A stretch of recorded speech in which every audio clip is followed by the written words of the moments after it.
Bonjour à tous et bienvenue dans cette vidéo qui aura pour objet les sources de tension continue. Alors on avait vu dans la précédente vidéo que pour caractériser le courant électrique, eh bien on utilisait principalement deux grandes grandeurs, c'est-à-dire l'intensité qui va correspondre plutôt au débit de charge électrique, et la deuxième, eh bien c'est la tension électrique qu'on va étudier aujourd'hui.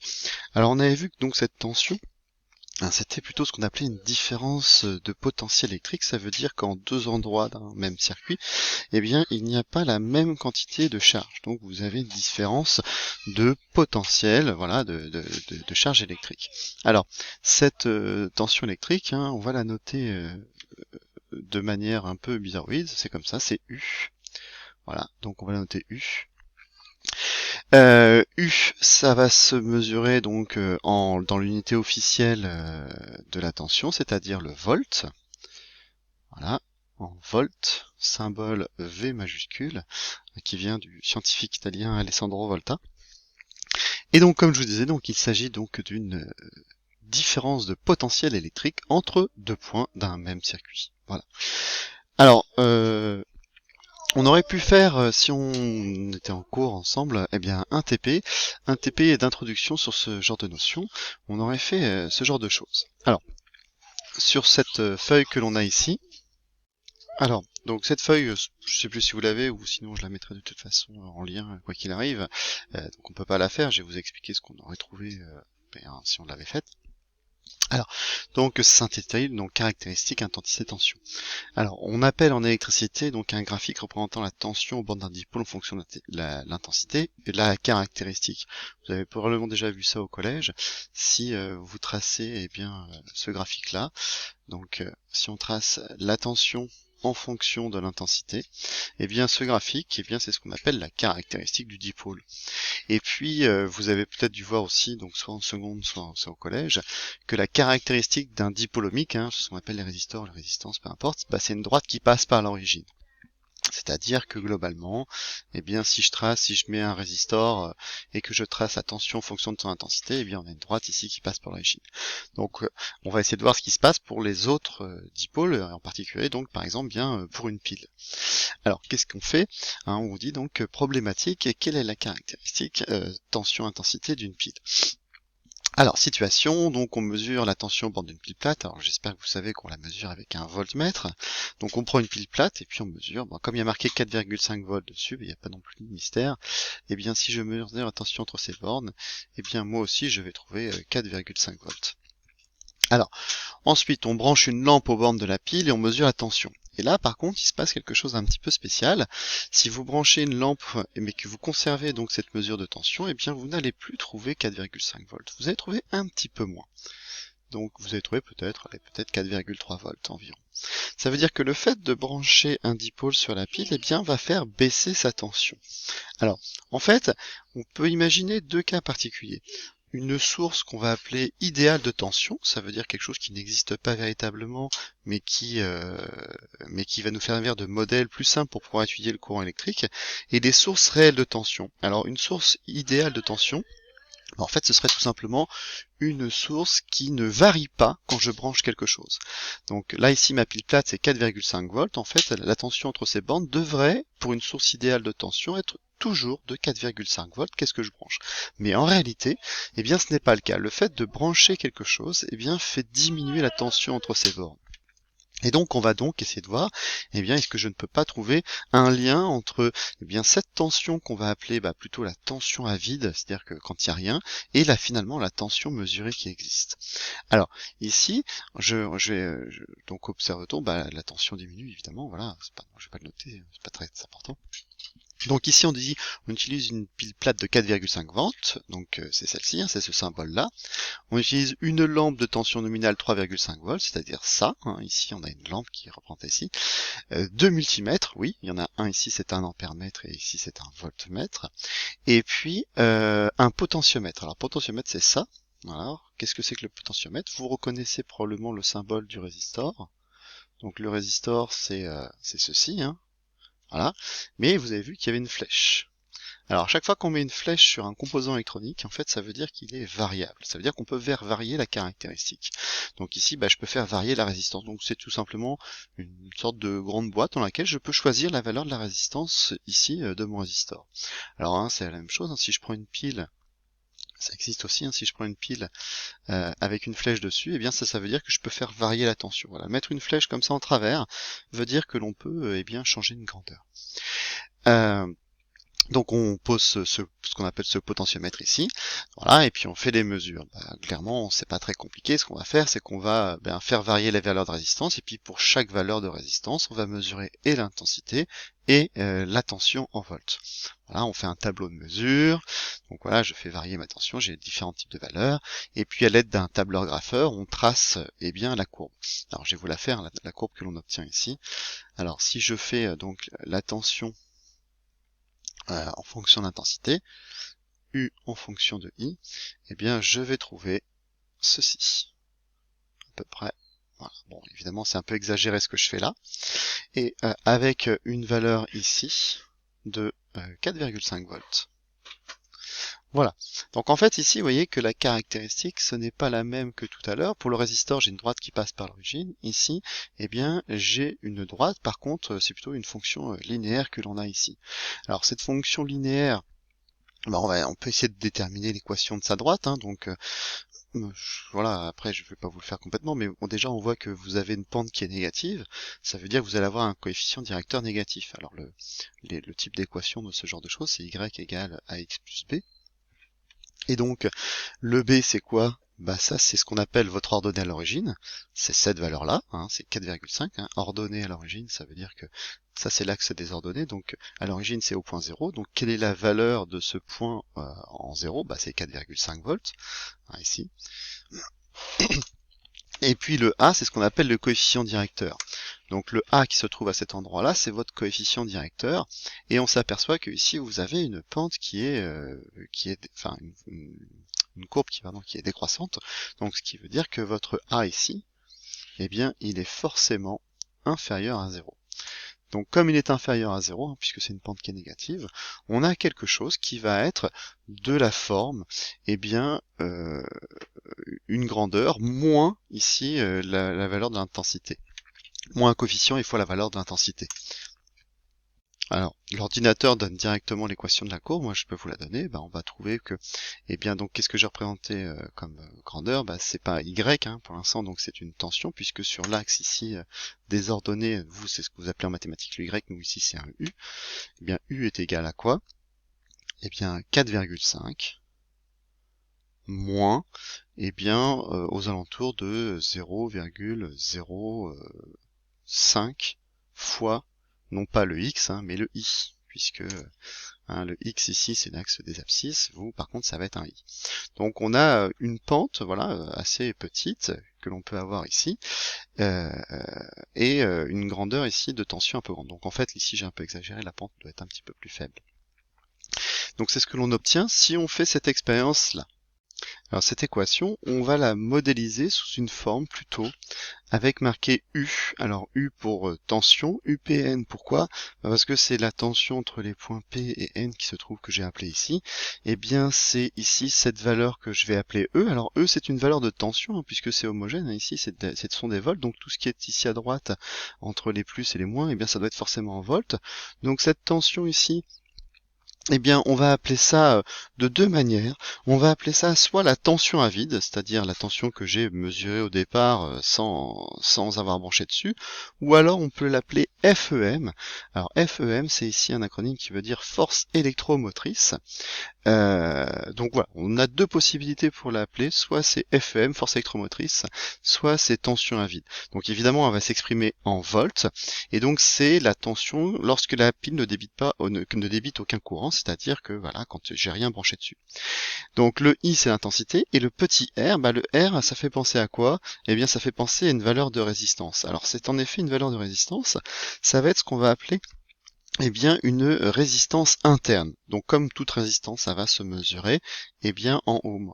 On va considérer que votre pile, en fait, pourquoi est-ce que sa tension va diminuer? C'est parce qu'elle possède une certaine valeur de résistance, et quand je fais débiter un courant, cette valeur de résistance va faire diminuer votre tension. Bon, alors voilà, déterminer les valeurs de E et de R, bah le E ici c'est 4,5 et ici c'est moins 0, enfin c'est 0,05. Conclure, bah voilà, tout simplement on a réussi à modéliser comment dire, la comportement de la pile. Voilà, donc ça c'est l'activité qu'on aurait pu faire, il n'y a rien à noter dessus, hein, on va pas la faire, c'est juste pour comprendre l'introduction que l'on va faire juste après. Alors je vais revenir à la feuille que l'on avait commencé tout à l'heure, donc celle que vous avez, c'est votre feuille de cours, et donc là on va pouvoir comprendre un petit peu bien quel va être ce cours.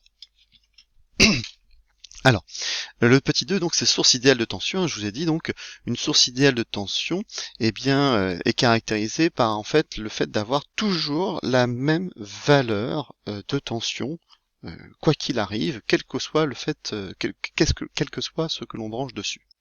Donc une source idéale de tension, enfin une source de tension continue idéale est caractérisée par sa tension à vide. Donc vous allez pouvoir noter tension à vide. Voilà. Et nous, on va la noter E majuscule.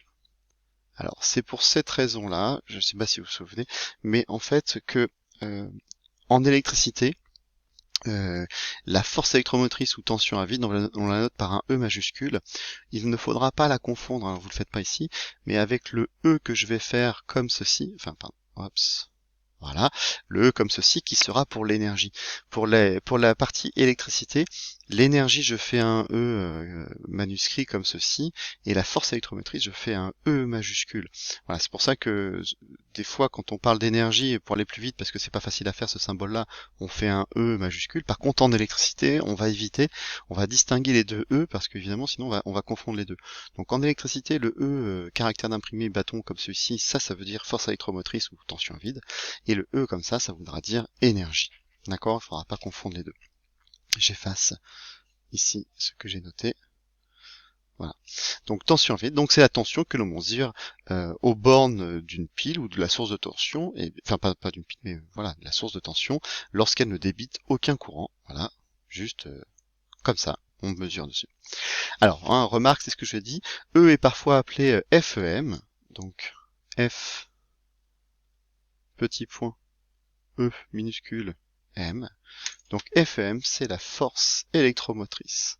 Alors, donc ici, en fait, on voit bien que ce mot-là veut dire quoi? En fait, c'est la capacité motrice, c'est-à-dire de fabriquer, voilà, de produire quelque chose, un mouvement de la pile. Voilà, ça c'est on va dire la force de base de celle de votre pile qui va permettre donc de faire quelque chose. Après, elle sera pas toujours cette valeur-là puisque forcément votre tension va diminuer. Alors, je continue. Donc si je prends le cas d'une source idéale de tension, je vous ai dit une source idéale de tension, eh bien cette valeur E va rester constante quoi qu'il arrive. C'est-à-dire que si je mesure la tension U aux bornes de la pile, ce sera toujours égal à cette valeur E, quel que soit ce que je branche. Ça n'existe pas en réalité, hein, ce n'est pas possible. À chaque fois qu'on va brancher quelque chose sur une source de tension, eh bien on va avoir une valeur qui va forcément changer. Après, il existe des appareils qui permettent de compenser un peu ça, mais clairement, la plupart du temps, eh bien, cette source idéale de tension n'existe pas. Donc je vous mets donc une source idéale de tension continue délivre une tension constante UPN, E, qui va forcément être E, toujours la même valeur, quelle que soit l'intensité du courant qui la parcourt. Je vais peut-être pas laisser beaucoup de place sur votre feuille, il faudra écrire petit je pense. Donc E, quelle que soit la valeur de l'intensité qui la parcourt, jusqu'à une valeur maximale de l'intensité à ne pas dépasser. Mais on ne pourra pas dépasser une certaine valeur, hein, évidemment, l'intensité peut pas être une valeur infinie, ce n'est pas possible. Alors, comment est-ce qu'on va la représenter? Bien, c'est pas une pile déjà premièrement, parce que les piles, c'est pas une source idéale de tension, on a vu tout à l'heure, donc on va utiliser un autre symbole. Le symbole que l'on va utiliser, eh bien, c'est un cercle. Voilà, un cercle avec le fil qui va traverser donc ce cercle, un plus pour donner la borne positive, un moins pour mettre ici, et là vous avez la source idéale de tension que on va représenter comme ceci. Donc si on voit ce symbole-là dans un schéma électrique, ça veut dire source idéale de tension. Donc c'est comme ça qu'on fait. Alors on peut rajouter de temps en temps pour comprendre un petit peu, pour faire des notations particulières, deux points, le point N, le point P souvent, P pour positif, N pour négatif, hein, voilà, donc la tension en borne. Et donc cette tension, qu'on va appeler U, Pn, puisque c'est la tension entre les deux points Pn, ça va être égal à cette valeur de E. Et cette valeur, elle-ci, quand je la mesure, elle doit être forcément positive. Alors, si je trace la caractéristique, c'est pas celle qu'on a tracée tout à l'heure, si on trace la caractéristique de cette tension en fonction de l'intensité, eh bien comme la valeur E est toujours constante, je vais faire tout simplement une droite. Hop, hop, hop, j'ai du mal encore avec ce truc-là. Voilà, je vais dézoomer. Voilà. Donc ça va être une droite, voilà, qui va aller jusqu'à, je vous ai dit, une valeur maximale de l'intensité. Donc cette source idéale, c'est une droite, parce que j'ai toujours la même valeur, et puis je vais aller jusqu'à une certaine valeur que je ne pourrai pas dépasser, qu'on va appeler donc Imax. Voilà, je vais terminer mon graphique. Alors je vous l'ai dit, par contre, cette... oh, je suis pas trop mal quand même. Cette source idéale, elle n'existe pas en réalité, c'est pas possible. Par contre, c'est un modèle théorique qui va permettre de simplifier grandement les choses quand on fera plus tard des véritables problèmes sur l'électricité, mais là c'est plutôt post-bac. Alors, donc petit rappel, ça vous devez déjà le savoir, donc on appelle caractéristique le dipôle, le graphique représentant U égale F de I, c'est-à-dire la tension en fonction de l'intensité. Alors ici, on appellera plutôt caractéristique tension à intensité. On peut trouver I égale F du U, mais c'est beaucoup plus rare. Moi, je ferai toujours ça de toute façon, c'est ce qui est beaucoup plus simple. Alors, ce cas idéal, évidemment, n'existe pas. On peut voir ce qu'on appelle donc une source réelle de tension. Donc, la source réelle de tension, c'est ce qu'on a fait tout à l'heure. Et donc là, si je trace la caractéristique tension courant, comme on a fait tout à l'heure, d'une source réelle de tension continue, comme par exemple une pile, c'est ce qui s'est effacé, et bien la courbe représentative de la tension UPM en fonction U, cette fois-ci, c'est une droite, c'est pas une droite qui a passé par l'origine, mais c'est une droite avec un coefficient directeur négatif, d'accord, ou ce qu'on appelle une pente négative aussi, ça fonctionne. Donc, est une droite, de coefficient directeur négatif, ou pente négative. Les deux sont tout à fait équivalents. Alors, maintenant en représentation symbolique, c'est pas la même chose que tout à l'heure, parce que tout à l'heure c'était source idéale de tension. Eh bien, la source symbolique que l'on peut obtenir ici, c'est tout simplement par exemple la pile. La pile c'est une source réelle de tension, donc la pile c'est une grande barre et une petite barre à côté un peu plus épaisse. Les fils de connexion qui se trouvent reliés au milieu. Je peux indiquer si je désire la borne plus et la borne moins. La grande barre c'est la borne plus. Et puis donc toujours ici mes points P pour positif et mes points N pour négatif à cet endroit-là pour pouvoir les nommer. Donc ici je vais mesurer toujours une tension aux bornes UPN, toujours c'est la même tension. Et donc quelle est la représentation de ma caractéristique? On l'a vu tout à l'heure, c'était une droite, par contre deux pentes négatives. Donc c'est pas une droite, c'est pas comme ça qu'on avait tout à l'heure, mais comme j'ai une pente négative, je vais faire une droite qui va arriver à peu près ici. Voilà, alors je fais 9 degrés, peu importe. Voilà, je fais une droite ici. Donc le coefficient directeur ici, ma pente, mon coefficient directeur, mon petit a, ce sera moins r. Donc petit r, c'est ce qu'on appelle la résistance interne de votre pile. Alors ici, il n'y a pas d'intensité maximale parce qu'on voit bien que de toute façon, si je branche quelque chose, à un moment donné, je vais tomber sur 0, donc je vais pas avoir de limite ici infinie, donc pas besoin de noter de valeur maximale. Voilà, donc ça c'était pour les caractéristiques d'une source réelle de tension. On va voir ensuite comment faire pour la modéliser. Alors c'est cette partie qui va se trouver là. Donc modélisation d'une source idéale de tension continue. Alors, comment est-ce qu'on va faire pour la modéliser? Je vais revenir sur le TP de tout à l'heure, 2 secondes, pour que vous puissiez comprendre. En fait, l'équation, c'est celle-ci. C'est la tension aux bornes de ma pile, ça va être E. Donc c'est quoi? C'est la tension à vide, ou la FEM, moins RI. Alors ça, c'est quoi? Ça, c'est la valeur de la tension à vide. Donc ça, c'est ce qui est modélisé par ma source idéale de tension. Donc ça c'est pour ma source idéale de tension, d'accord? Et le moins RI, alors ça doit faire penser à quelque chose, RI, RI ça fait penser à la loi d'Ohm.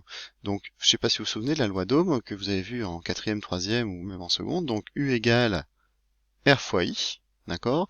Donc ça, c'est la tension borne d'un résistor. La tension borne d'un résistor, c'est la valeur de la résistance multipliée par l'intensité.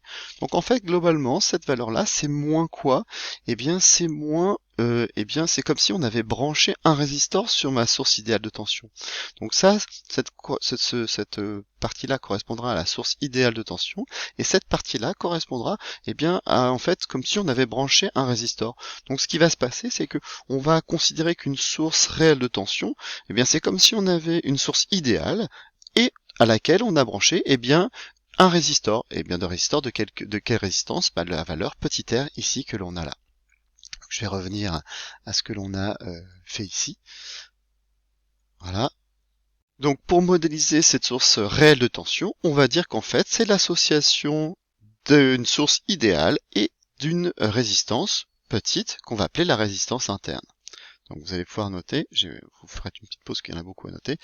Donc une source réelle de tension continue peut être modélisée par l'association série d'une source idéale de tension continue, donc de valeur E, de tension à vide ou de FEM, et d'une résistance appelée résistance interne de la source réelle de tension continue. Voilà, est-ce que c'est bien pour... Voilà.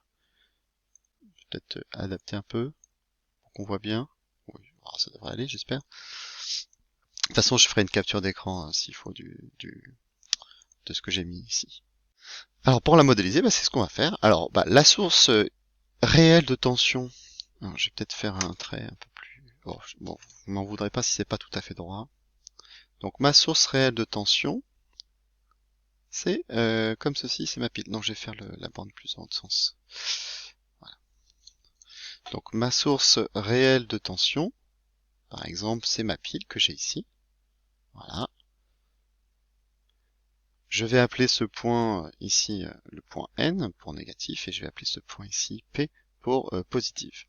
Donc ici je mesure une tension comme on a fait UPN, la tension aux bornes de ça. Et donc comment est-ce qu'on fait pour la modéliser? Eh bien je dis que je vais associer une source idéale de tension et un résistor. Donc c'est ce que je vais faire. Je vais repartir de ce point N. Je vais brancher ici un résistor.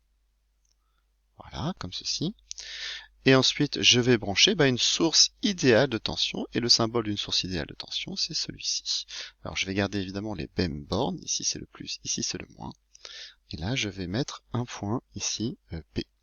Alors comme j'ai associé deux choses, je vais ici définir un autre point, je vais l'appeler par exemple N'. C'est la deuxième borne négative entre guillemets.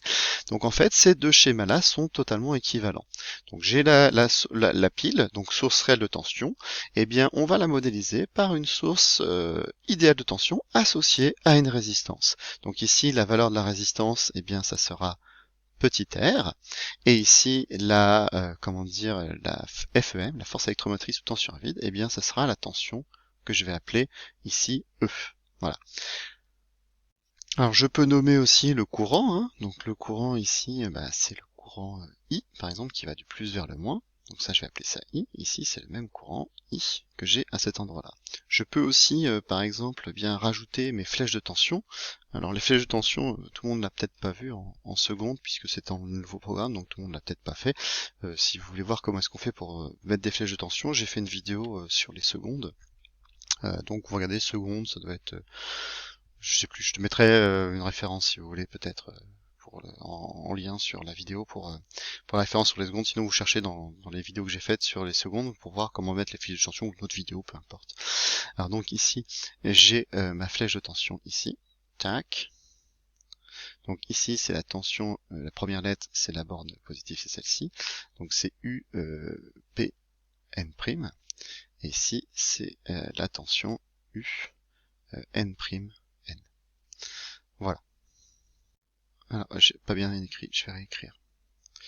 Donc ici c'est UN, N', voilà, et ici c'est UPN'. Alors, la loi d'Emaille, c'est pareil, c'est sur la vidéo, sur les secondes, vous pouvez regarder aussi, je vais pas réexpliquer tout ce que c'est ici, bon c'est pas très compliqué de toute façon. D'après la loi d'Emaille, on va trouver quoi? C'est une sorte de relation de Schall, de toute façon ici. Donc en fait ce que je vais faire c'est que le Pn, je vais le séparer en deux, je vais insérer à l'intérieur le N', donc U P N' plus quoi, l'autre partie, donc U n', n. Hein, donc ici, hein, j'ai séparé en deux. Hein. J'ai fait ici, j'ai inséré le n' entre les deux. Hein. Voilà, comme un peu comme les vecteurs, les relations de Chasles, c'est à peu près pareil. Alors, je regarde un petit peu à quoi c'est est égal. Alors, UPN', UPN', eh bien, c'est la valeur E. Et UNN', N', eh bien, c'est celle-ci. Alors, on pourrait croire que c'est la valeur de la tension dans la résistance. Il faut faire attention, puisqu'en fait, le courant ici circule toujours dans ce sens, hein, c'est le même sens, sauf que ma flèche de tension et mon courant sont dans le même sens. Or, ici c'est un récepteur, et pour les conventions récepteurs, eh bien pour mesurer une tension négative, les flèches de tension et les courants doivent être dans les autres sens. Donc en fait, si je veux mesurer une tension positive, je vais être obligé de mesurer cette tension-là, qui est l'inverse, donc c'est-à-dire U, N'. Cette valeur de tension, bah justement, c'est l'inverse. Donc ça fait moins U, N'. Cette valeur de tension N', par contre, c'est la valeur de la tension positive au bord de la résistance, et la loi d'Ohm vous dit quoi? Eh bien, la valeur de la loi d'Ohm vous dit que U, N', qu'est-ce qui se passe? Souci? U, N', pardon. Eh bien, c'est égal à quoi? C'est égal à R, I.